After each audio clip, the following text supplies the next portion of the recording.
여러분, 혹시 지금 이 순간 여러분의 안방과 거실을 채우고 있는 물건들 중에 배를 타지 않고 건너온 것이 단 하나라도 있다고 생각하십니까? 우리가 매일 쓰는 최신형 스마트폰부터 어제 주문한 해외 직구 물품, 그리고 오늘 저녁 식탁에 올라올 수입산 소고기와 과일까지 그 모든 것은 거대한 바다를 건너온 배에 실려 있었습니다. 그런데 말입니다. 이 거대한 바다의 지배자인 배를 만드는 나라가 전 세계에 딱 3나라밖에 없다는 사실을 여러분은 알고 계셨나요? 바로 대한민국과 중국, 그리고 일본입니다. 정말 이상하지 않습니까? 한때 타이타닉을 만들며 온 바다를 호령하던 해대국 영국은 대체 어디로 사라진 걸까요? 2차 세계대전 당시 일주일에 수천 척씩 거대한 함선을 찍어내며 승리를 일궈냈던 제조 강국 미국은 왜 배 만들기를 포기했을까요? 잠수함 하면 떠오르는 정밀 기계의 상징 독일은 또 왜 조선업에서 손을 씻었을까요? 오늘 제가 들려드릴 이야기는 단순히 배를 만드는 제조업 이야기가 아닙니다. 한 번의 배팅에 수조 원이 왔다 갔다 하고 까딱 잘못하면 국가 경제 전체가 뿌리째 흔들릴 수도 있는 위험천만한 연짜리 카지노 도박판에서 대한민국이 어떻게 전 세계 선진국들을 다 몰아내고 독보적인 1위가 되었는지 그 충격적인 진실을 파헤쳐 보겠습니다. 지금 중동 전쟁의 불씨가 꺼지지 않고 홍해의 긴장감이 극에 달하면서 전 세계 해운 물류비가 미친 듯이 폭등하고 있습니다. 배가 부족해서 난리가 났고 전 세계 선주들은 제발 배 좀 만들어 달라고 아우성을 치고 있죠. 환율은 1,400원을 넘나들며 요동치고 유가는 널뛰기를 하는 이 혼돈의 시대에 왜 미국조차 한국 조선소에 머리를 숙이며 배를 고쳐달라, 배를 만들어달라고 매달리는지 그 내막을 아셔야 합니다. 이건 단순한 비즈니스가 아니라 대한민국이라는 국가의 생존이 걸린 문제입니다. 우리는 흔히 조선업을 커다란 공장에서 배를 찍어내는 제조업이라고 생각하기 쉽습니다. 하지만 실제 현장에서 느껴지는 조선업의 본질은 공장이 아니라 거대한 도박장입니다. 그것도 판돈이 한 판에 수천억 원에 달하고 그 결과가 나오기까지 무려 3년이나 기다려야 하는 초고위험 카지노 말입니다. 여러분이 선주라고 가정해봅시다. 2024년 오늘 3천억 원짜리 거대한 배 한 척을 주문합니다. 그럼 조선소는 계약서에 도장을 찍는 그 순간부터 지옥 같은 레이스를 시작하게 됩니다. 배를 완성해서 넘겨주기까지 보통 3년이 걸립니다. 문제는 이 3년이라는 시간 동안 세상이 어떻게 변할지 그 누구도 신조차도 모른다는 겁니다. 계약할 당시에는 철강 가격이 톤당 100만 원이었고 환율이 1,200원이라서 한 300억 원 정도는 남겠지 하고 계산을 끝냈습니다. 그런데 배를 반쯤 만들었을 때 갑자기 러시아와 우크라이나 전쟁이 터지고 중동에서 포성이 울립니다. 철강 가격은 2배로 뛰고 환율은 1,400원을 돌파합니다. 인건비는 또 어떻습니까? 물가가 오르니 숙련공들의 임금을 올려주지 않으면 당장 현장이 멈춥니다. 이러면 어떤 일이 벌어지는지 아십니까? 300억 원을 벌겠다고 시작한 일이 결과적으로 100억 원, 200억 원을 생돈으로 물어내야 하는 처참한 적자 사업으로 돌변합니다. 조선업에는 중간에 물건값을 올려달라고 하는 에스컬레이션 조항이 거의 존재하지 않습니다. 한 번 계약하면 죽음이 갈라놓을 때까지 그 가격에 만들어내야 합니다. 선진국들이 왜 조선업을 포기했냐고요? 바로 이겁니다. 똑똑하고 계산 빠른 유럽과 미국의 자본가들이 보기에 조선업은 미친 짓이었거든요. 통제 불가능한 변수가 너무 많고 마진은 쥐꼬리만 한데 리스크는 산더미인 이 사업을 굳이 우리가 왜 해야 하냐는 아주 합리적인 의문이 든 거죠. 그래서 그들은 조용히 짐을 싸서 도망쳤습니다. 하지만 대한민국은 그 지옥 같은 도박판에 끝까지 남아 판돈을 키웠습니다. 오늘 이 도입부 이야기에 공감하신다면 댓글로 숫자 1번을 남겨주세요. 여러분의 응원이 대한민국의 저력을 알리는 큰 힘이 됩니다. 구독과 좋아요도 클릭 부탁드립니다. 그럼 바로 다음 이야기로 이어가겠습니다. 조선업이 단순한 공장이 아니라 3년짜리 카지노 베팅이라는 말, 제가 그냥 하는 소리가 아닙니다.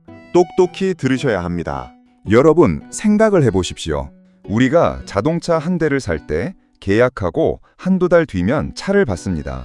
그 사이에는 큰 변화가 없죠. 하지만 배는 다릅니다. 이 3년이라는 시간의 공백이 조선소 사장님들의 피를 말리는 겁니다. 3천억 원짜리 배를 수주하면 계약금을 조금 받고 나머지는 배를 인도할게 받는 헤비테일 방식이 보통입니다. 즉, 배를 다 만들까지 조선소는 자기 돈과 빌린 돈 수천억 원을 쏟아부어야 한다는 뜻입니다. 그런데 여기서 환율이라는 무서운 놈이 등장합니다. 배값은 달러로 받습니다. 계약 당시 환율이 1,200원이었는데 배를 다 만들고 잔금을 받을 때 환율이 1,100원으로 떨어지면 어떻게 될까요? 가만히 앉아서 수십억, 수백억 원이 증발하는 겁니다. 반대로 환율이 오르면 대박이 나기도 하죠. 하지만 기업 경영을 도박에 맡길 수는 없지 않습니까? 그래서 환해진이 뭐니 온갖 금융기법을 동원하지만 이 3년이라는 긴 세월의 풍파를 완벽하게 막아내기란 불가능에 가깝습니다. 원자재 가격은 더 공포스럽습니다. 배 한 척에 들어가는 철판의 양이 얼마나 될 것 같습니까? 수만 톤입니다. 이 철판 값을 후판이라고 부르는데 이 후판 가격이 톤당 10만 원만 올라도 조선소 전체 수익은 수천억 원이 왔다 갔다 합니다. 그런데 이 가격을 조선소가 정할 수 있습니까? 못 정합니다. 글로벌 원자재 시장의 공급망과 철강 회사들의 손에 달려 있죠. 인건비도 마찬가지입니다. 요즘 젊은 사람들 힘들고 기름 냄새 나는 조선소 현장 안 가려고 합니다. 사람을 구하려면 돈을 더 줘야 하고 그건 고스란히 원가 상승으로 이어집니다. 유럽의 조선 강국들이었던 영국이나 노르웨이 같은 나라들이 이걸 몰랐을까요? 너무나도 잘 알았습니다. 그들은 계산기를 두드려보고 결론을 내렸습니다. 이런 미친 사업에 우리 국민의 세금을 쏟아붓고 우리 기업의 운명을 맡길 수 없다. 차라리 그 돈으로 금융업을 하고 소프트웨어를 개발하고 브랜드를 키우는 게 훨씬 남는 장사다. 그들은 아주 차갑고 냉정하게 조선업을 버렸습니다. 지금 이게 남의 이야기가 아닙니다. 우리 자식 세대들이 누리는 풍요가 바로 이런 험난한 고통을 견디고 일궈낸 것임을 알아야 합니다. 하지만 우리는 달랐습니다. 대한민국은 가진 게 몸뚱아리와 기술밖에 없던 나라였습니다. 이 리스크를 온몸으로 받아내며 버텼습니다. 파도가 오면 잠수해서 버티고 태풍이 오면 쇠사슬로 몸을 묶고 버텼습니다. 선진국들이 도망친 그 빈자리를 한국의 노동자들과 엔지니어들이 피땀으로 메운 겁니다. 그들이 보기에 한국은 미련한 나라였을지 모릅니다. 하지만 지금 보십시오. 그 미련함이 결국 세계 1위라는 독보적인 지위를 만들었습니다. 100억 원의 적자가 나도 대한민국 조선소는 절대로 배를 정해진 날짜에 넘겨야 한다는 철칙이 있습니다. 여러분, 이게 왜 무서운 건지 아십니까? 선주들, 그러니까 전 세계의 거대 자본가들이 조선소를 선택할 때 가장 중요하게 보는 단 하나의 지표가 있습니다. 그건 배의 디자인도 아니고 연비도 아닙니다. 바로 납기 준수 실적입니다. 3천억 원, 5천억 원을 맡기는 선주 입장에서 배가 하루 늦게 나오는 건 수억 원의 운임 수입이 날아가는 것을 의미합니다. 만약 배가 한 달 늦게 나오면 그 선주는 파산할 수도 있습니다. 그래서 그들은 목에 칼이 들어와도 약속한 날짜에 배를 물 위에 띄워주는 조선소를 찾아갑니다. 전 세계에서 이 미친 약속을 50년 동안 단 한 번도 어기지 않은 나라가 어디인지 아십니까? 네, 바로 대한민국입니다. 지난 50년간 우리나라는 수많은 위기를 겪었습니다. 오일 쇼크도 있었고 IMF 외환 위기도 있었고 글로벌 금융 위기도 있었습니다. 태풍이 와서 크레인이 멈추고 코로나가 터져서 현장이 봉쇄될 위기 속에서도 한국 조선소는 불을 끄지 않았습니다. 적자가 나서 회사가 망할 판이라도 일단 계약한 배는 제 날짜에 넘겨줬습니다. 선조들 사이에서 한국 조선소는 무식할 정도로 약속을 지키는 놈들이라는 소문이 났고 그 무식한 신뢰가 결국 세계 최고의 마케팅 무기가 된 겁니다. 반면 유럽의 조선소들은 어땠을까요? 그들은 너무나 영리했습니다. 원자재 값이 오르고 손해가 날 것 같으면 계약 파기를 선언하거나 정부에 보조금을 안 주면 배 안 만든다고 배짱을 부렸습니다. 노동자들은 임금 인상을 요구하며 몇 달씩 파업을 일삼았죠. 선주들은 질려버렸습니다.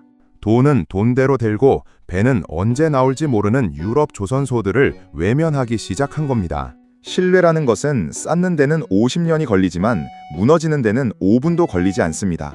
대한민국 조선업이 오늘날 최고의 대우를 받는 이유는 단순히 배를 잘 만들어서가 아닙니다. 어떤 지옥 같은 상황에서도 약속을 지켰던 그 무거운 책임감 때문입니다. 선진국들이 똑똑한 머리로 계산기를 두드릴 때 우리 엔지니어들은 무거운 안전화를 신고 현장을 누비며 신용을 지켜냈습니다. 그것이 바로 오늘날 전 세계 선박의 절반 이상을 한국산으로 채운 진정한 힘입니다. 그럼 이런 질문을 하시는 분들이 계실 겁니다. 선진국들이 정말 기술이 없어서 배를 안 만드는 거냐? 아닙니다. 그들은 더 큰 꿀통을 발견한 겁니다. 여러분, 배를 한 척 만드는 데 들어가는 비용을 뜯어보면 아주 흥미로운 사실을 발견하게 됩니다. 거대한 상선의 껍데기, 즉 강철로 된 선체를 만드는 일은 굉장히 힘들고 위험합니다. 용접해야 할 부위가 수천 킬로미터에 달하고 그 큰 덩치를 유지하는 것 자체가 고역이죠. 그런데 이 껍데기 만드는 일의 마진은 고작 5% 내외입니다. 반면 배의 심장인 엔진, 그리고 뇌에 해당하는 항해 장비와 제어 시스템, 그리고 배를 밀어주는 추진 시스템의 마진은 얼마나 될까요? 놀라지 마십시오. 30%가 넘습니다. 유럽과 미국의 선진국들은 영리하게 포지션을 변경했습니다. 힘든 껍데기 만드는 일은 한국과 중국, 일본 같은 아시아 국가들에 넘겨버리고 자기들은 앉아서 설계 도면을 팔고 핵심 부품을 팔아서 알짜배기 수익을 챙기는 겁니다.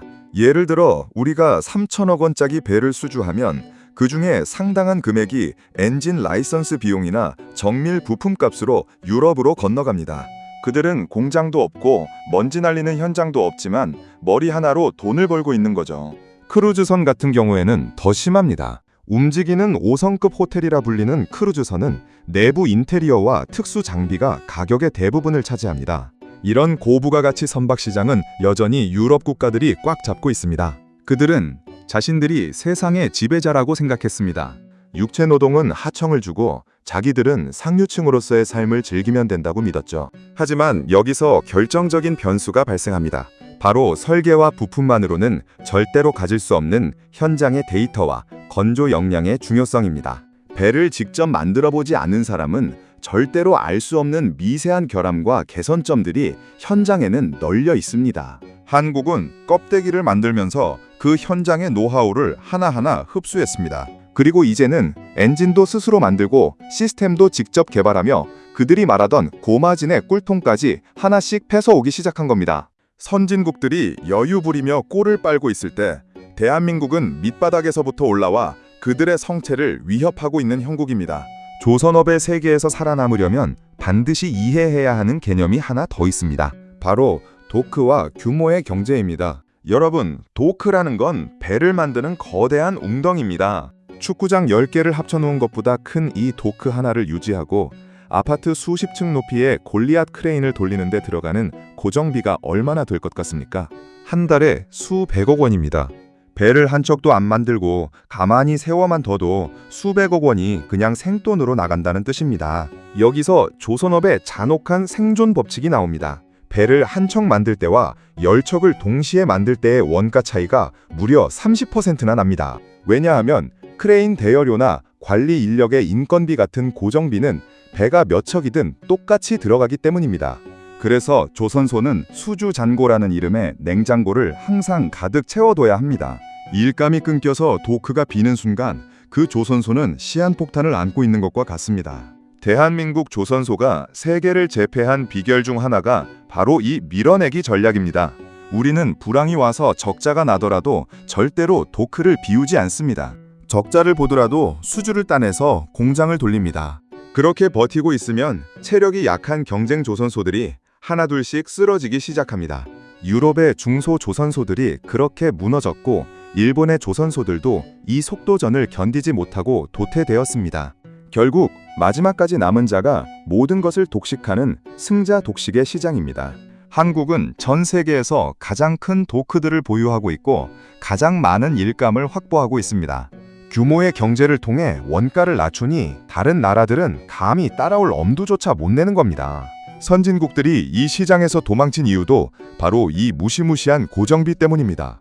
한번 수주가 끊기면 회사가 통째로 날아갈 수 있는 이 압박감을 그들은 견디지 못했습니다.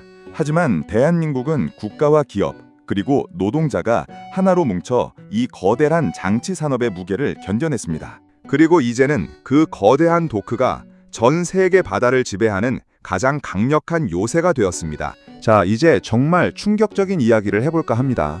선진국들이 조선업에서 도망친 결정적인 이유 중 하나는 바로 은행 때문입니다. 여러분 생각을 해보십시오. 수천억 원을 빌려서 배를 짓는데 3년 뒤에나 완성될 배를 담보로 돈을 빌려줄 미친 은행이 세상에 어디 있겠습니까? 배를 만들다가 조선소가 망해버리면 은행은 그 거대한 고철 덩어리를 어떻게 처분하겠습니까? 그래서 조선업은 금융이 뒷받침되지 않으면 단 하루도 짓지 못하는 산업입니다. 여기서 대한민국과 선진국의 결정적인 차이가 발생합니다. 유럽 국가들은 철저하게 시장 논리에 따랐습니다. 은행이 리스크가 크다고 판단해서 돈을 안 빌려주면 조선소는 문을 닫아야 했습니다. 국가가 나서서 도와주려 해도 다른 산업과의 형평성 문제나 자유시장 경제 원칙을 들먹이며 방치했습니다. 결과는 처참했습니다. 수백 년 전통의 유럽 조선소들이 줄줄이 파산하며 역사 속으로 사라졌습니다. 반면 대한민국은 어땠습니까? 우리는 국력을 총동원했습니다. 수출입은행 같은 국책은행들이 전면에 나섰습니다. RG라고 불리는 선수금 환급 보증을 국가가 직접 서준 겁니다. 조선소가 배를 못 만들면 국가가 대신 돈을 갚아줄 테니 전 세계 선주들에게 안심하고 주문을 하라고 공인해 준 겁니다. 이건 단순한 대출이 아니라 국가의 운명을 건 보증이었습니다. 10년 주기로 찾아오는 잔혹한 불황이 닥쳐와도 우리 정부는 세금을 깎아주고 운영자금을 지원하며 조선소들이 숨을 쉴 수 있게 해주었습니다. 유럽이 시장에 보이지 않는 손에 맡길 때 우리는 국가라는 보이는 손이 조선업을 떠받쳤습니다. 선진국들이 보기에 이건 반칙이었을지 모릅니다. 하지만 대한민국에게 조선업은 단순히 돈을 버는 사업이 아니라 수만 명의 일자리와 국가 안보가 달린 생존 그 자체였습니다. 이 무식할 정도의 국가적 집념이 결국 선진국들이 포기한 그 황량한 바다를 대한민국의 영토로 만들었습니다. 국가가 보증하고 기업이 뛰고 노동자가 버티는 이 삼각편대가 바로 대한민국 조선업이 가진 국력 패키지의 진면목입니다. 많은 분이 아직도 오해하고 계시는 게 하나 더 있습니다. 바로 인건비 이야기입니다. 중국 조선소가 무서운 건 인건비가 싸기 때문이고 한국 조선소가 위태로운 건 인건비가 비싸기 때문이라는 말 정말 많이들 하시죠. 그런데 여러분, 실상은 완전히 다릅니다. 배 한 척의 원가 구조를 들여다보면 정말 놀라운 진실을 마주하게 됩니다. 배 전체 원가에서 인건비가 차지하는 비중은 겨우 10%에서 15% 수준에 불과합니다. 똑똑히 들으셔야 합니다. 인건비가 승패를 가르는 산업이 아니라는 뜻입니다. 그럼 진짜 무서운 건 무엇일까요? 바로 원자재 가격과 환율입니다. 배를 만드는 데 들어가는 철강, 즉 후판 가격이 원가의 60% 이상을 차지합니다. 인건비를 조금 깎는 것보다 철강 가격이 10% 흔들리는 게 조선소 입장에서는 4배 이상 더 무섭습니다. 중국 조선소가 인건비가 싼 건 사실이지만 그들이 만드는 배의 품질이 낮아서 선주들이 외면하는 이유가 바로 여기에 있습니다. 싼 게 비지떡이라는 말처럼 인건비 아끼려다 배의 완성도를 놓치면 수천억 원의 손해가 발생하거든요.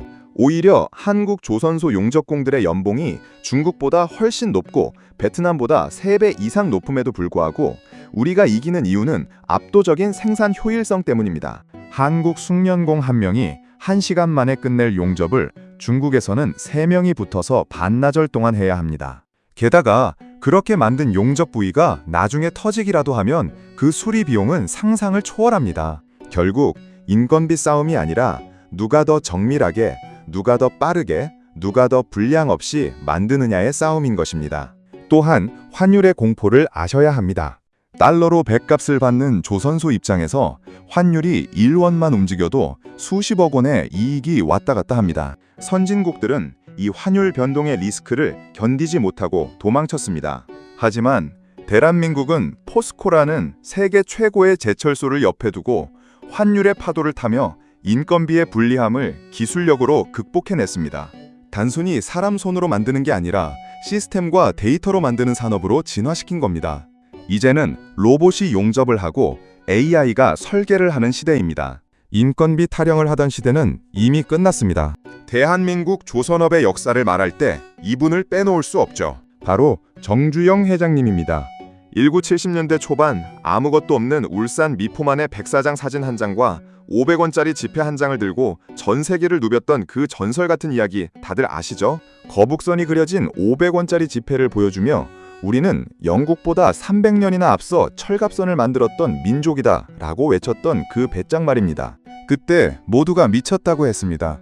배를 지어본 경험도 없고 조선소도 없는데 어떻게 배를 수주하겠냐고 비웃었습니다. 하지만 정주영 회장은 배를 만들기도 전에 무려 26척의 수주를 따내는 기적을 씁니다. 그리고 조선소를 지으면서 동시에 배를 만드는 말도 안 되는 공법을 시도하죠. 전 세계 조선 역사에 유례가 없는 일이었습니다. 그런데 더 놀라운 건 그렇게 만든 배를 단 하루의 오차도 없이 납기에 맞춰 넘겨졌다는 사실입니다. 여기서 탄생한 한국 조선업의 필살기가 바로 블럭 공법입니다. 예전에는 배를 밑바닥부터 하나하나 쌓아 올렸습니다. 시간이 엄청나게 오래 걸렸죠. 하지만 한국은 배를 머리, 몸통, 꼬리 수십 개의 블록으로 나누어 각각 따로 만든 뒤에 마지막에 도크에서 레거 블록처럼 조립하는 방식을 택했습니다. 이 공법 덕분에 우리는 건조 시간을 획기적으로 줄였습니다. 중국이 4년 걸리는 배를 한국은 3년 만에 뚝딱 만들어냅니다. 선주 입장에서 이 1년의 차이가 무엇을 의미하는지 아십니까? 1년 먼저 배를 인도받아 바다에 띄우면 수천만 달러의 운임 수입을 더 벌 수 있다는 뜻입니다. 배값의 10% 이상을 그냥 벌어주는 조선소를 마다할 선주가 어디 있겠습니까? 무에서 유를 창조한 정주영 회장의 도전 정신과 그 도전을 현실로 만든 블록공법이라는 혁신이 오늘날 대한민국을 조선 강국으로 만든 근간입니다. 이건 단순히 기술의 승리가 아니라 시간을 지배한 전략의 승리였습니다. 요즘 조선업 뉴스 보면 LNG선이라는 단어 정말 많이 들리시죠? 액화 천연가스 운반선입니다. 이 배 한 척의 가격이 무려 3천억 원을 훌쩍 넘습니다. 웬만한 아파트 단지 하나를 통째로 바다에 띄우는 것과 같습니다. 그런데 이 LNG선은 아무나 만들 수 있는 배가 아닙니다. 전 세계에서 대한민국이 시장의 80% 이상을 독식하고 있는 이유가 있습니다. LNG는 영하 163도의 극저온 상태로 운반해야 합니다. 만약 운반하는 동안 온도가 조금이라도 오르면 가스가 팽창해서 배가 폭발해버립니다. 그래서 배 내부에 가스탱크를 만드는 기술은 그야말로 정밀공학의 정점입니다. 용접 부위가 1mm만 틀려도 가스가 새어나오고 대참사가 벌어집니다. 이 미세한 용접을 수만 번 반복하면서도 단 하나의 오차도 허락하지 않는 기술, 그게 바로 대한민국의 용접 장인들이 가진 힘입니다. 중국이 수조 원의 돈을 쏟아부으며 LNG선 시장에 도전하고 있지만 여전히 한국을 따라오지 못하는 이유가 바로 이 품질 격차입니다. 실제로 중국이 만든 LNG선이 바다 한가운데서 멈춰서거나 탱크에 결함이 생겨 폐기되는 사례가 속출하고 있습니다. 선주들 입장에서는 수천억 원짜리 배가 바다에 시한폭탄이 되는 걸 원치 않죠. 결국 비싼 돈을 주더라도 신뢰할 수 있는 한국 조선소를 찾아올 수밖에 없는 겁니다. 또한 우리나라에는 포항의 철강, 거제의 조선소, 부산의 항만이 1시간 거리 내로 연결된 완벽한 생태계가 구축되어 있습니다. 전 세계 어디에도 이런 완벽한 클러스터는 존재하지 않습니다. 철강이 필요하면 바로 옆에서 가져오고 부품이 필요하면 근처 협력사에서 바로 조달합니다. 이 촘촘한 그물망 같은 생태계가 대한민국 조선업을 떠받치는 보이지 않는 뿌리입니다. 선진국들이 부러워하면서도 절대 따라할 수 없는 한국만의 독보적인 자산이죠. 이제 마지막으로 여러분께 가장 충격적이고도 가슴 벅찬 소식을 전해드리려 합니다. 2025년 10월 전 세계를 깜짝 놀라게 한 뉴스가 보도되었습니다. 바로 미국이 대한민국의 핵추진 잠수함 건조를 승인했다는 소식입니다. 여러분, 이게 얼마나 대단한 일인지 체감이 되십니까? 미국은 2차 세계대전 당시 형제국이라 불리는 영국에게도 주지 않았던 최고 기밀이 바로 핵잠수함 기술입니다. 그럼 미국이 왜 한국을 선택했을까요? 미국은 지금 심각한 고민에 빠져 있습니다. 중국은 미친 듯이 함선을 찍어내며 해군력을 키우고 있는데 정작 미국 내의 조선소들은 다 문을 닫고 숙련공들이 사라져버렸습니다. 배를 고치고 싶어도 고칠 곳이 없고 새 배를 만들고 싶어도 수십 년이 걸리는 상황입니다. 결국 미국은 결단을 내렸습니다. 자신들의 설계와 핵 기술을 제공할 테니 배는 세계에서 가장 잘 만드는 한국이 지어달라는 겁니다. 한화오션이 인수한 미국의 필라델피아 조선소에서 한국의 기술자들이 들어가 미국의 군함을 만드는 20조 원 규모의 거대 프로젝트가 시작되었습니다. 이건 단순한 비즈니스를 넘어선 국가 간의 혈맹이자 신뢰의 증표입니다. 선진국들이 포기하고 도망쳤던 그 험난한 조선업의 길을 묵묵히 걸어온 대한민국이 이제는 세계 최강국 미국의 안보까지 책임지는 대체 불가능한 파트너가 된 것입니다. 국력과 고용 그리고 철강 산업까지 모든 것을 총동원해 끝까지 조선업을 포기하지 않았던 우리 국민의 끈기가 결국 이런 기적을 만들어냈습니다. 가장 저렴한 배부터 전 세계에서 가장 비싸고 은밀한 핵 잠수함까지 이제 바다 위에 떠 있는 모든 것은 대한민국의 손을 거쳐야만 완성되는 시대가 온 것입니다. 대한민국 조선업의 이 장엄한 부활과 성공의 자부심을 느끼신다면, 그리고 이 나라의 저력을 믿으신다면 댓글로 숫자 1번을 남겨주세요. 여러분의 응원 하나하나가 대한민국이 다시 한번 세계의 중심에서는 큰 힘이 됩니다. 구독과 좋아요는 저에게 큰 격려가 됩니다. 긴 시간 함께 해주셔서 감사합니다.